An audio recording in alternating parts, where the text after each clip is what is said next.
আচ্ছা, বুঝতে পারছি। আপনি তো গতকালকে শুটিং ইউনিটে ঢুকছেন, আসলে গতকালকে আপনার মানে কটা ভিডিও নামেছেন এবং কি দেখা যায় ভিডিওগুলো কোন ধরনের ছিল, আর আপনার ওখানে কি ক্যারেক্টার ছিল? মানে সর্বপ্রথম যেটা আপনি শুটিং শুরু করছেন, আপনাদের সকালে সর্বপ্রথম তো আপনার সান টু সান কাজ করেন, সকালে তো এখন শুটিং শুরু করছেন, কোন গল্প দিয়ে মানে শুটিং শুরু করছেন, এমনকি আপনার তখন ক্যারেক্টারটা ছিল কি?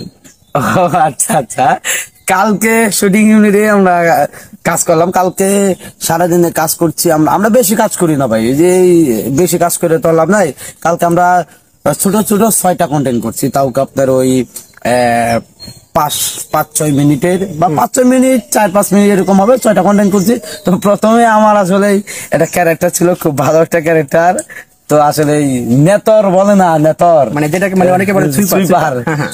সুইপার একটা ক্যারেক্টার করলাম। কিন্তু আসলে অ্যাক্টিং এ কিন্তু ভাই এই যে লজ্জিত কিছু না। না। সুইপার, সুর, ডাকাত সবকিছু শাস্তি হয়।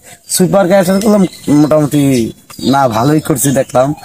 পরিস দেখলাম তো খুব ভালো হয়েছে।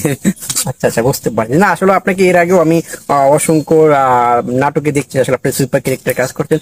যাই হোক ভিউয়ার্স, আসলে আপনাদের উদ্দেশ্যে যেটা বলতেছি, যারা দর্শক তাদেরকে বলতেছি, অবশ্য হৃদয় ভাই যে চ্যানেলগুলোতে কাজ করে বা যে পেজগুলোতে কাজ করে, যেমন তিনি বললো যে রাহিব মাল্টিমিডিয়া, পর হলো রাহিব বিডি টিভি, এরপরে Rahib comedy B D plus B D uncut.